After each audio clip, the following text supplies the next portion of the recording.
Right in the middle of a church thick with the smell of pine wood and hot candles, I stood adrift behind a tray of still-warm pecan pastries, listening to shoes striking the stone floor as if measuring my heartbeat. Judy, my mother-in-law, cast a long shadow before the pulpit, held the mic, and spoke slow as a knife. "If not for the Whitaker estate, what are you doing in here?" That was the moment I thought I would collapse. But Cole stepped forward, stood between me and the stairs, his voice calm but hard. "Mom, that's enough. This is my wife. Pastor, please read the letter Mrs. Ellie left, right now." Pastor Grace set a red wax envelope on the lectern, worn with the writer's fingerprints, and the whole sanctuary went so silent you could hear your own breath. "I am Maya, and tonight, I invite you to go with me through the moment when a letter can change a person's place in this house, not by shouting, but by the truth. Welcome to Revenge and Resolve. Here, we do not retaliate with noise. We heal by retelling, clearly and long enough for the heart to calmly return to its place." Thank you for opening this video, for giving me a few minutes of your busy day.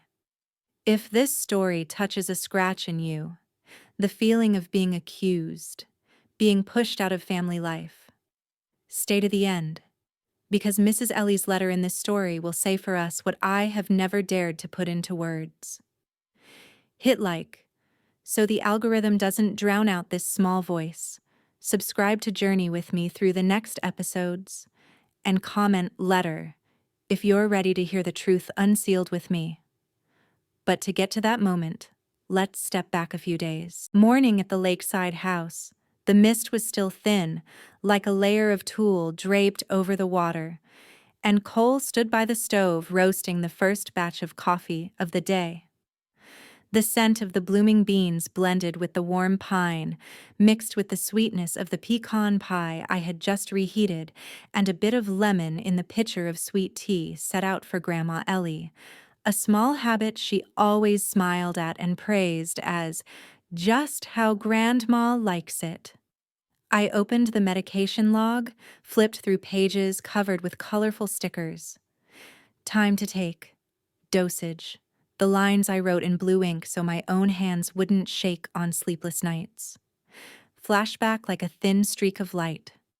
I sat on the edge of the bed, touched Grandma Ellie's forehead, counted breaths, reminded her to swallow the small pink pill first, then the white one. While Cole stood in the doorway, holding the guitar, lightly picking a few country notes to ease her queasiness. The family album sat on the wooden table, its leather cover worn at the corners. Cole and I once spent an entire afternoon reattaching the old photos, writing in pencil the name of each person underneath, so that if one day someone's memory slipped, we would still have a thread to follow.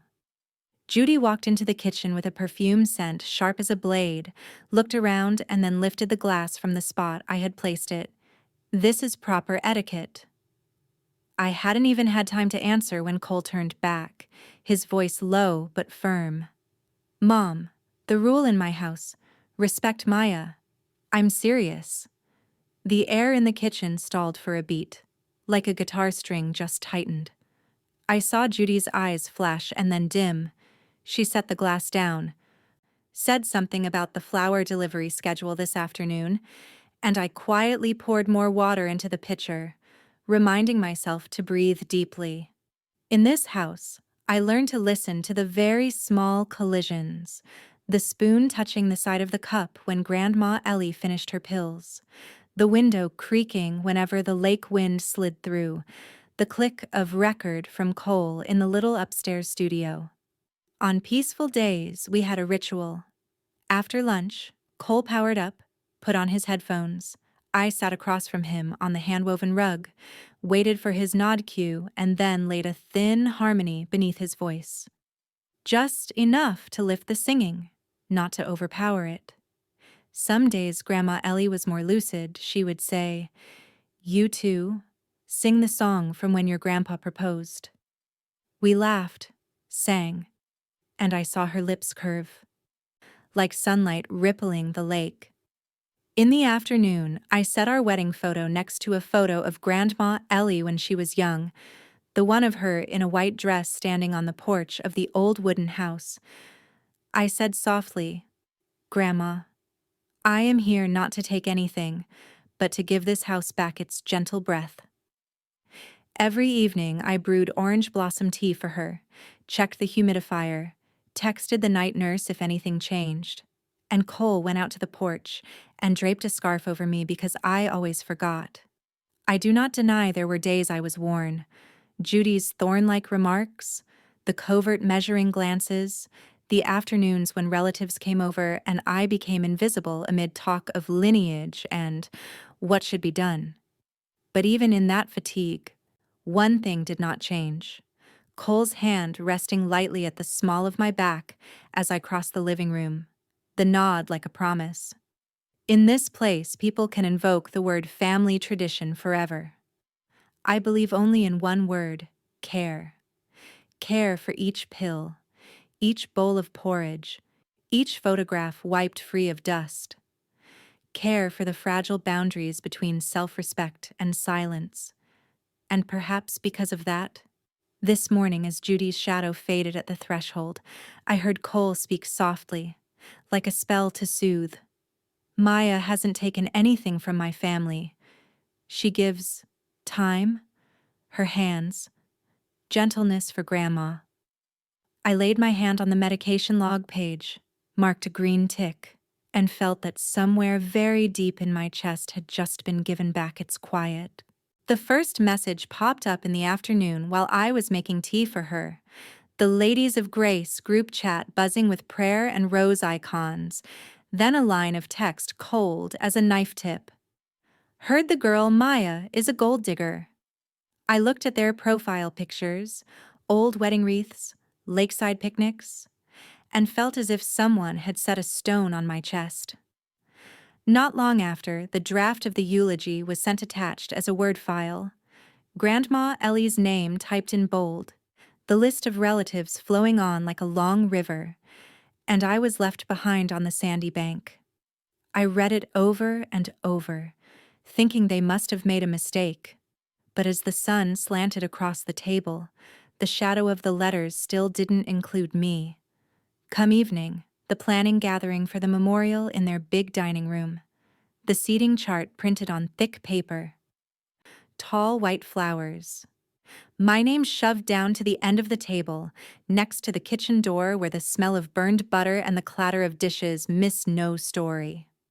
I stood still for a beat, looking at the tiny name pin like a reminder. Long-term guest, as Judy had called. Cole saw my face go pale.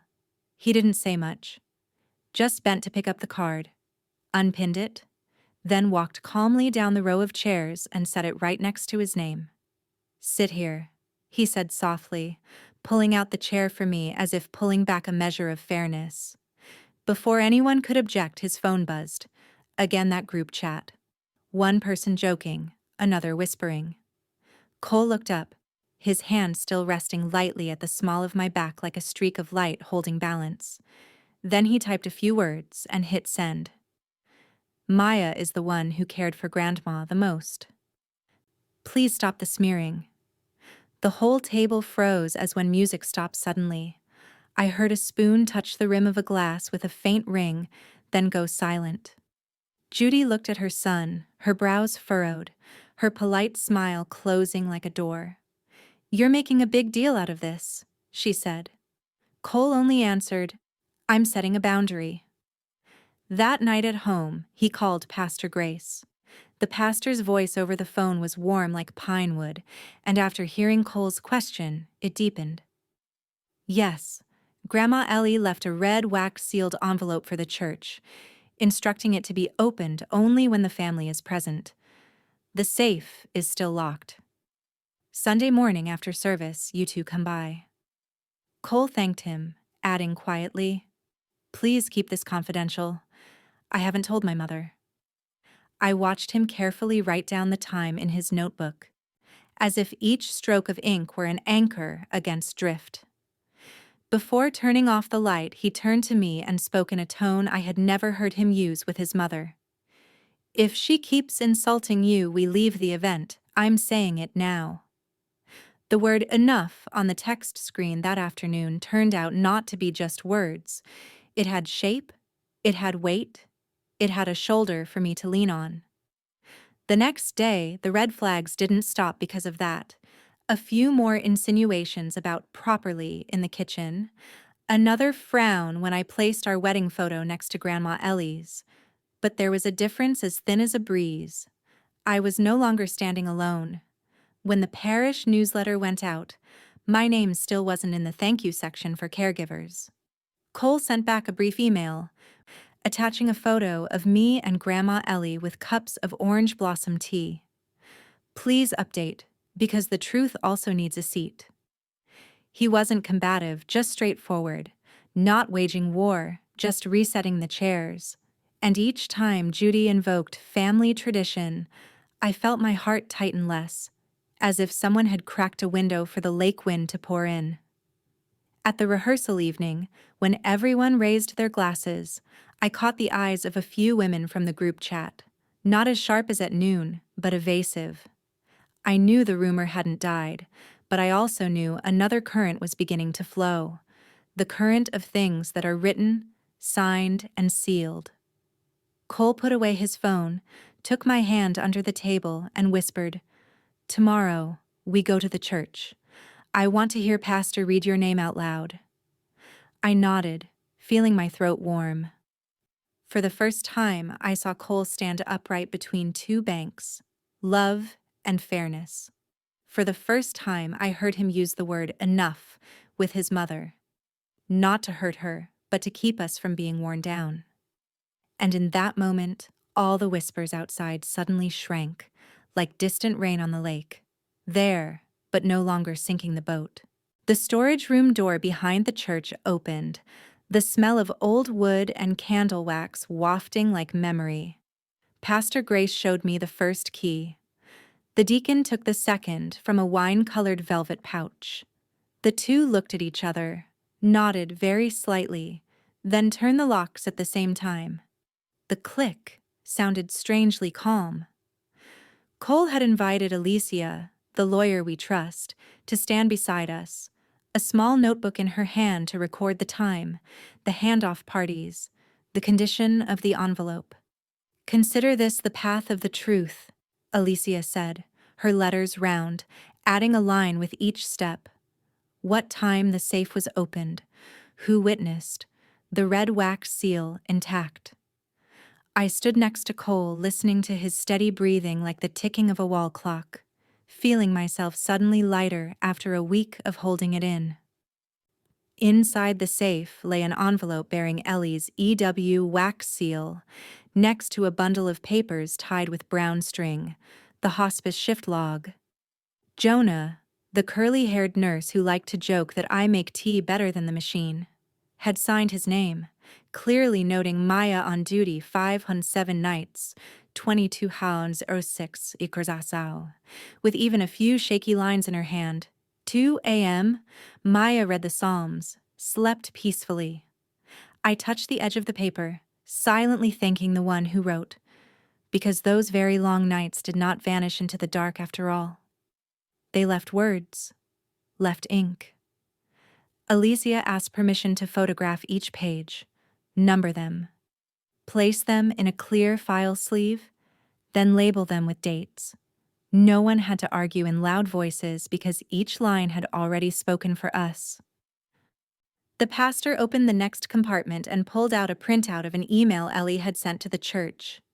"If things become unkind, please read the letter I left in front of the family."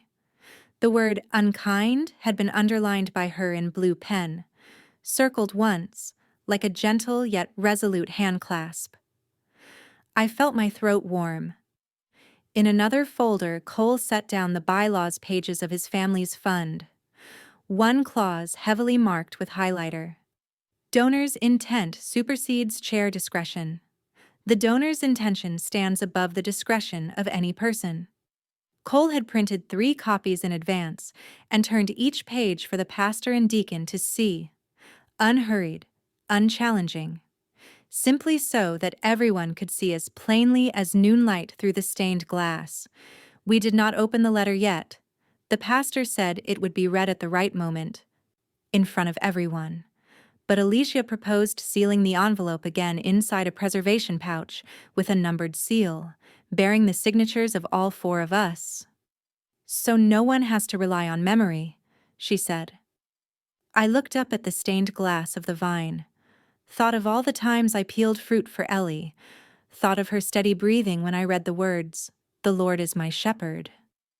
What I had done now had proof, had record, had people keeping it with me. On the way out of the church, a fine rain began to fall, the eaves throwing back light as the water ran like stories just returned to their proper places. Cole held my hand, his thumb brushing my knuckle like a reminder, "I'm here." He stopped beneath the oak, leaned close to my ear, his voice low and firm. "Everything is in black and white. I'm here." I nodded, feeling a thin layer of ice inside me begin to melt. Not because we were about to defeat anyone, but because, at last, the most delicate things, care, kindness, the nights no one saw, were being laid on the table as evidence, set before God, before people. And when the truth has its path, I know I no longer have to brace myself to live loudly. We only need to step in time, record, preserve, and wait for the hour of the reading of names. That evening, before the letter was read, the parish potluck that afternoon before the memorial was packed. The smell of casserole, the cinnamon on the pies, mixing with the scent of air freshener and making my head throb. Folding tables covered with checkered cloths, kids running back and forth, and the grown-ups passing spoons, passing stories. Judy took the microphone, her voice hard as a cast-iron lid. Back then, Ellie lived very frugally, every penny accounted for. Now that someone is around, everything turns into an expense. The murmurs spread like ripples across water hitting my back. Carrying a tray of pecan pie, I suddenly felt my hands tremble, a slice tipping, nearly slipping off the plate. "Gold digger," someone whispered, not looking but loud enough for me to hear. In that moment, my whole body curled like a leaf in cold wind, wanting to step back, to disappear behind the church door so I wouldn't have to breathe the same air as those salty words. Cole stood beside me, his hand found mine, and squeezed. Not to keep me still, but to remind me I was being held. He raised his hand for the mic, his voice not sharp but loud, clear.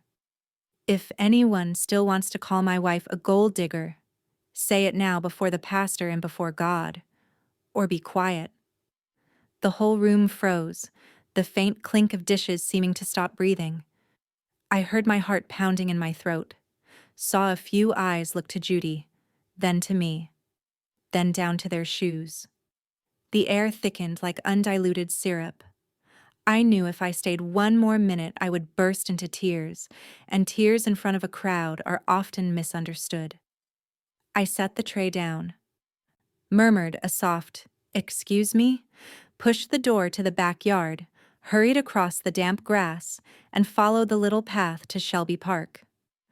Dusk had fallen, wind slid through the oak branches, the leaves brushing one another in a rustle like an invisible choir.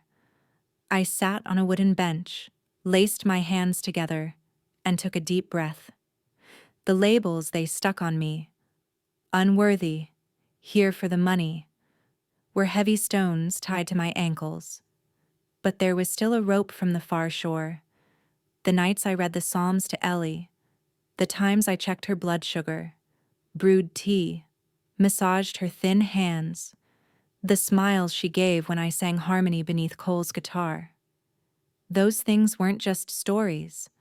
They had been recorded in ink, in words, in the red wax seal in the file pouch Alicia carried, in Jonah's shift log, in the email she sent the pastor with "unkind" underlined. I told myself, I don't need to win mouths tonight. I need to protect the truth tomorrow. Cole's footsteps touched the gravel softly, unhurried. He came up behind me, was silent for a few seconds, then laid his jacket over my shoulders.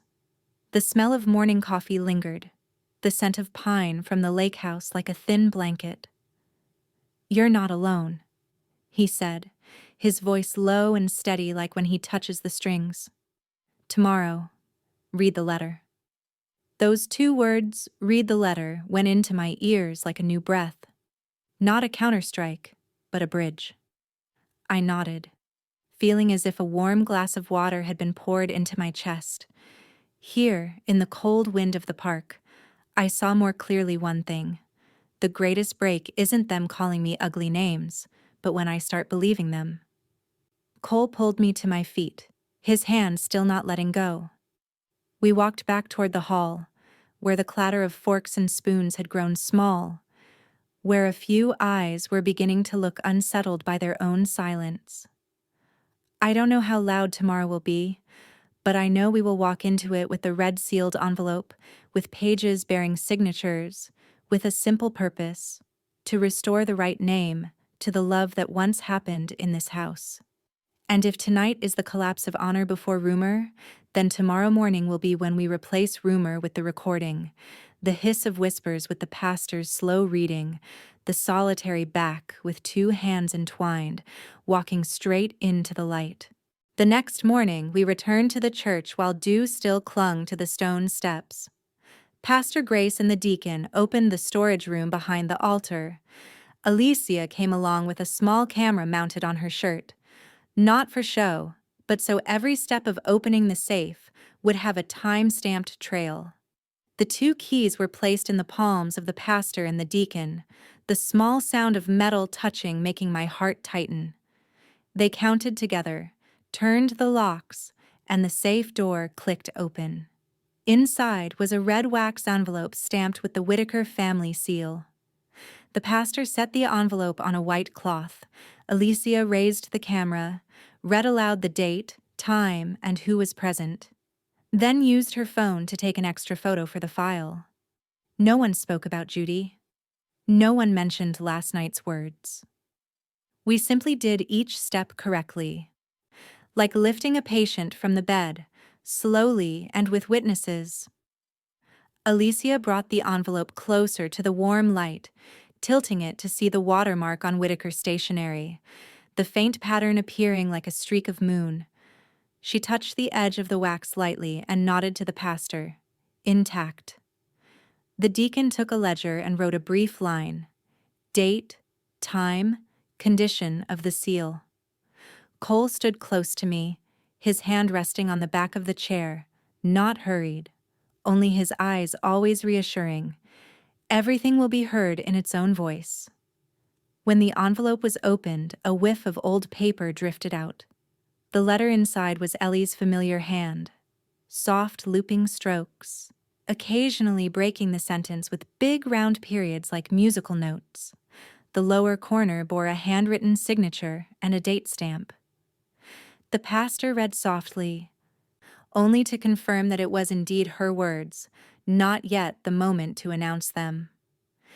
I felt like crying and laughing at once, like after a long shift, watching a patient breathe on their own again.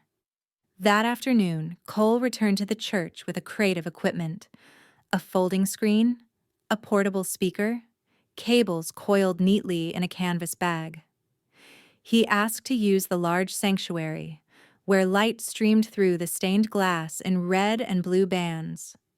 He stood at the lectern, tested the mic, said 1, 2, 3 in a steady voice, then opened a file of church bells to check the levels.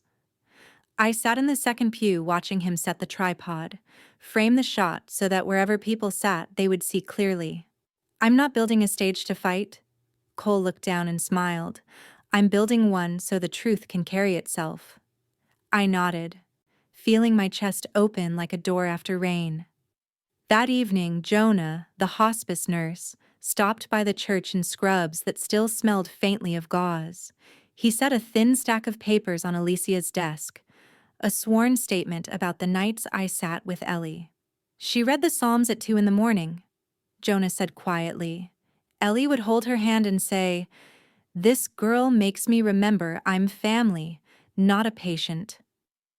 I listened and felt a piece of life restored to its place.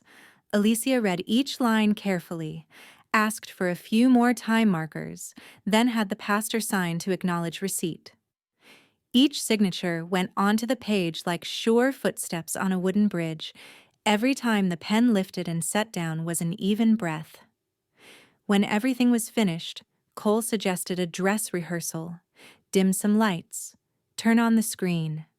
Project the image of the wax seal and her handwriting onto a white background. I looked up and saw the paper's fibers glimmer faintly under the light. There was no applause, no commentary, only the steady spin of the ceiling fan and organ music drifting from the next room. I suddenly understood why I hadn't walked away last night. Because of this moment. Because instead of having to scream that I was innocent, I could step half a pace back and let paperwork, signatures, and the kindness of witnesses speak for me.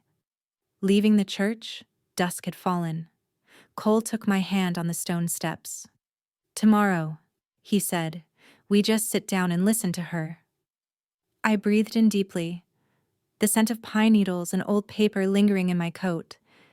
And inside me, Ellie's voice had already begun to sound, warm, clear, and not something anyone could turn off. From the opening of the safe until the service, I devoted all my time to preparing and to being calm. On the day I waited for the letter to be read, I changed the way I breathed. In the morning, I stood in front of the mirror, opened my shoulders, planted both feet firmly on the wooden floor. Inhale for 4 counts, exhale for 4 counts. I practiced saying short sentences slowly. My name is Maya. I care for Ellie. I am here.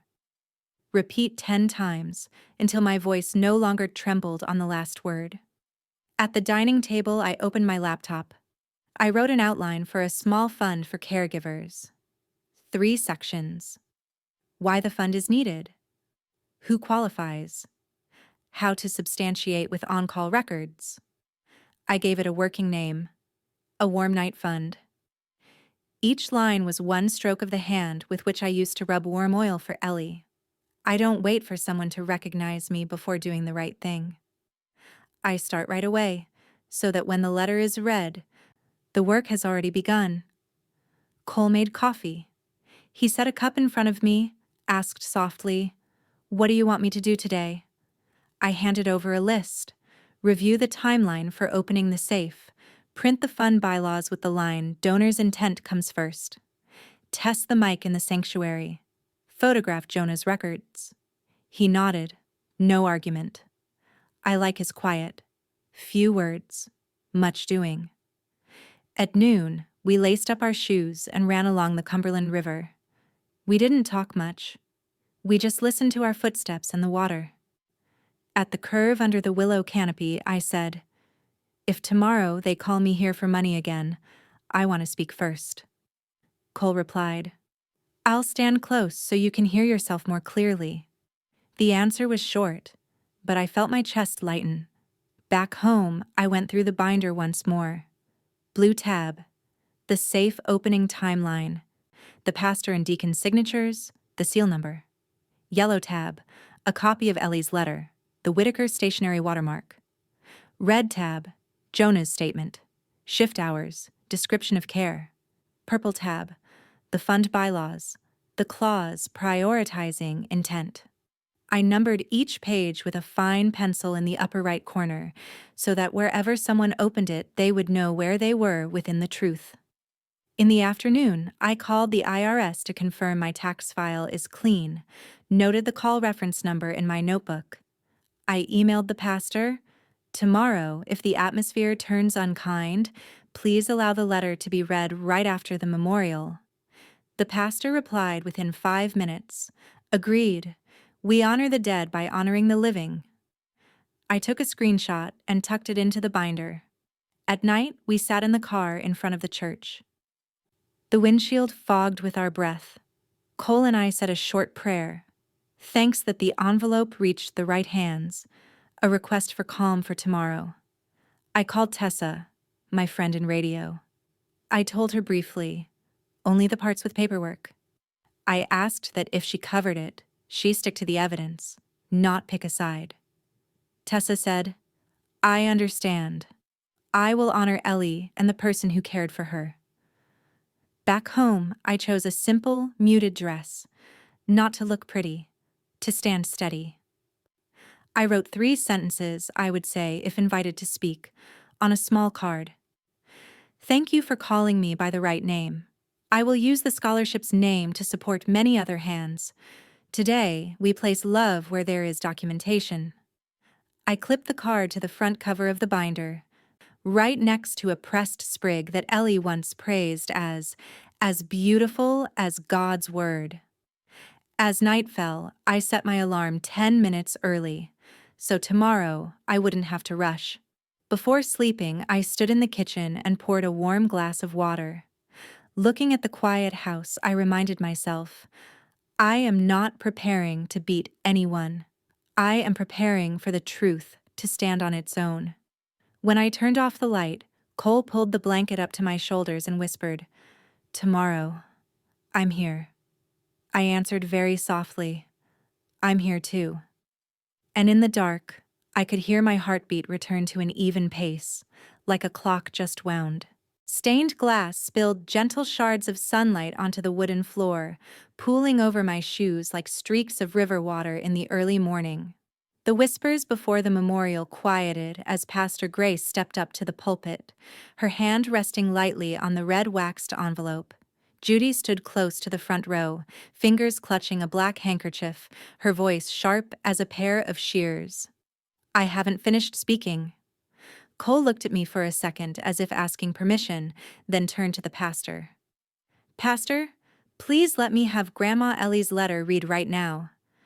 I could hear my heart pounding against my ribs, but his hand on my back was a steady beat. Here, beside you. Pastor Grace broke the wax seal.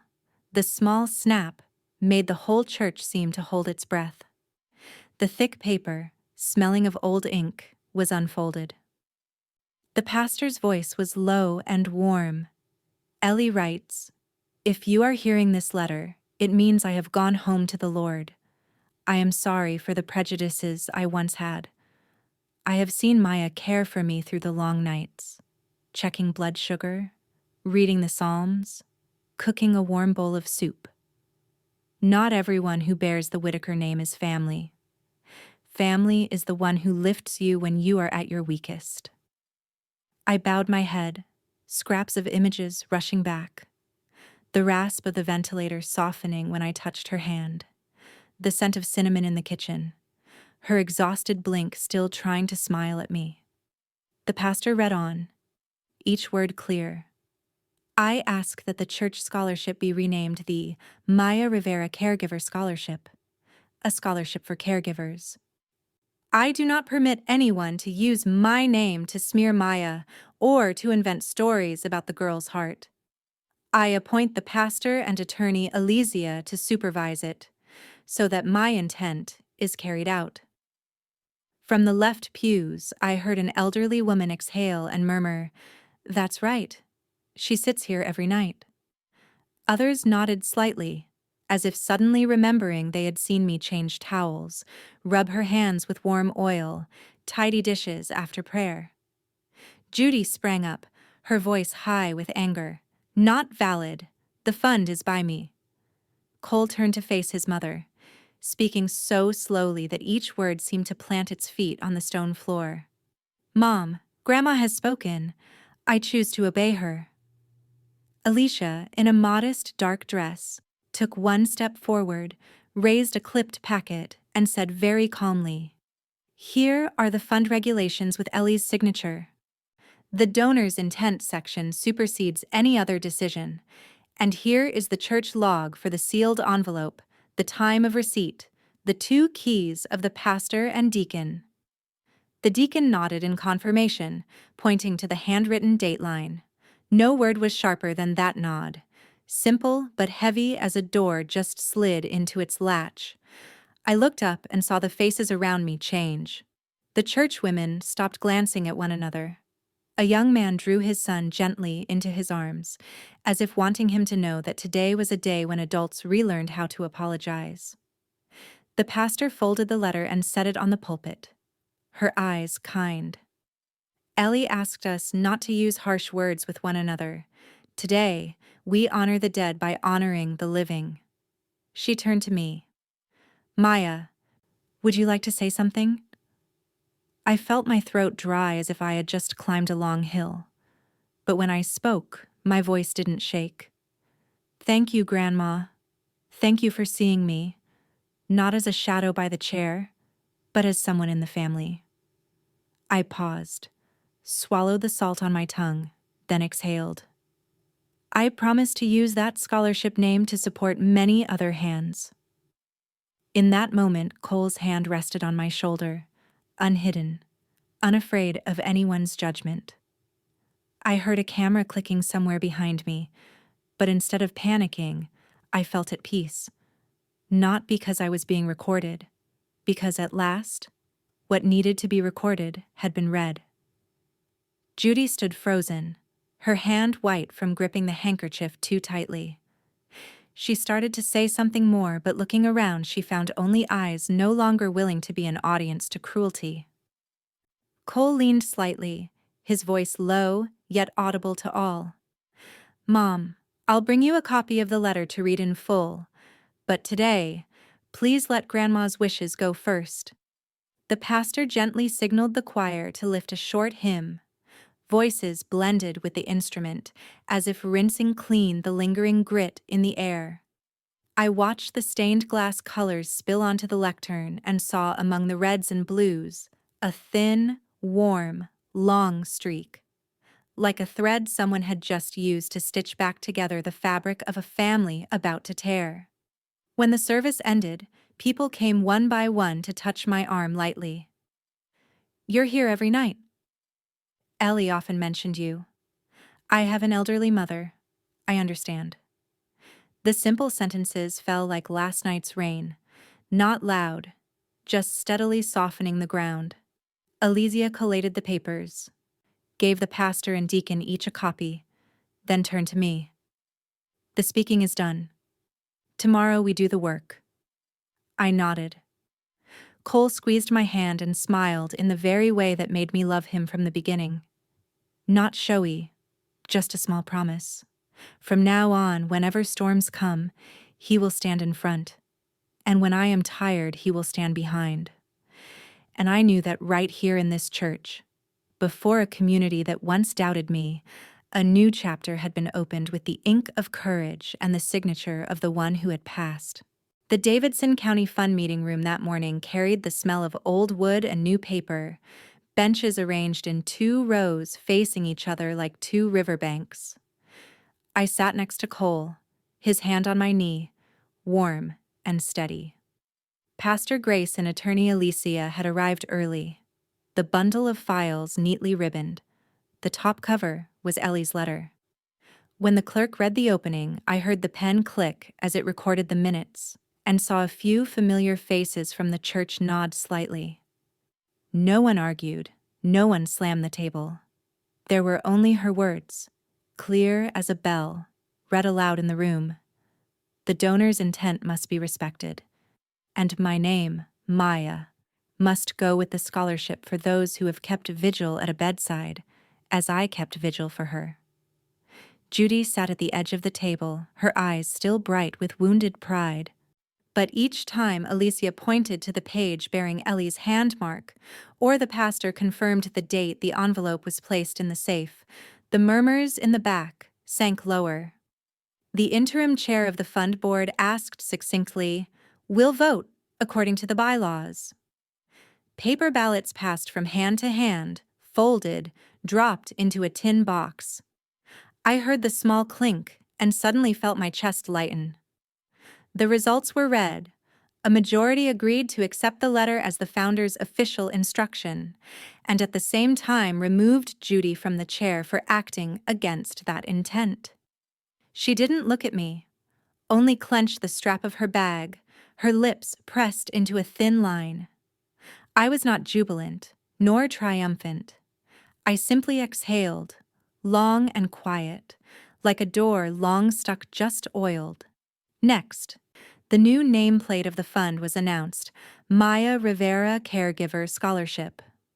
The pastor and Elisha were appointed co-managers, together with a group of church volunteers to ensure every donation goes to the right place. When the pastor read the line, "No defaming Maya in Ellie's name," I heard a soft "Amen" from a middle-aged man in the back. Cole stood to speak. He didn't look at notes, nor did he turn his back to me. He looked straight at the board, then back to the public row. "I apologize for letting rumors hurt my wife, the person my mother also loved at the end of her life. From today, I will handle the technical side, fundraising, and annual reporting, so this scholarship lives exactly as Ellie wished." His voice did not shake, but at the last sentence it went hoarse. I saw him clench his hand, then release it, as if setting down a boulder he'd carried too long. After the session, the clerk brought me a temporary printed placard of the fund's new name to take a photo. I'm not used to standing in front of a lens, but when the pastor laid a hand on my shoulder and Alicia nodded, I suddenly felt at ease. Those who had doubted came to shake hands. Some apologized, some simply said a very soft, "Congratulations." Judy left first, her steps quick and sharp, the closing door not wide enough to swallow her sigh. I watched her go, no longer angry, only hoping that one day she would also find a way to stand still in the truth, as I did today. As evening fell, we stopped by the church and set a small sprig of flowers before the pew where Ellie used to sit. Cole said she would be grinning. I smiled too, my hand touching the edge of the wood polished by so many people leaning there. In Nashville, every season has a hymn that passes through the church. Today, that hymn was a community's affirmation that love doesn't need a pretty surname, only the right place. And when I turned toward the door, a thick file in my hands but my heart light as if I had just set down a yoke of water, I whispered to myself and to her, "Justice here shackles no one. It puts the right name on love and labor." 1 year later, at noon, with slanting sunlight over the Belmont Hall, the banner "Maya Rivera Caregiver Scholarship" hung between two golden chandeliers. I stepped onto the podium with a stack of thank you letters for the applicants, saw Cole bending to adjust the microphone to my height, and then automatically stepping back half a step. Not showy, just quietly there, like every time my hands tremble. In the front row were Pastor Grace, Alicia, a few young nurses still carrying the smell of the night shift on their coats. Behind them were the families of patients from back then, bringing small bouquets. I took a deep breath, looked up at the banner bearing my name, a name once pushed askew, now standing in the right place, and said, "Grandma Ellie taught me. Love is staying up to apply ointment. It is reading the Psalms at 2 a.m. today. That love becomes an opportunity for someone else." There was a murmur of applause like small waves. I called the names of the first scholarship recipients, handed over the envelopes, and hugged each one very slowly, telling them to conserve their strength, guard their hearts, and keep their caregiving records tidy so nothing is forgotten. As I stepped down from the podium, Cole tilted his head and whispered, "I'm proud of you." I smiled, remembering last month's crisp wind Nashville afternoon when we practiced the speech until our voices were dry, then shared a still warm slice of pecan pie. Simple things that steadfastly keep a home. Leaving the hall, I looked back once more. Sunlight slid across the word scholarship like a confirmation. Best revenge? Live well. Put the right name on the truth. And choose a partner who knows how to stand beside you. Thank you for being here with me and the Revenge and Resolve channel. Every view, every comment of yours is one more person reminded that justice can arrive by orderly paperwork and a gentle heart. If you believe the truth knows the way back, comment the number 1. hit like and subscribe so we can meet in the next story of justice.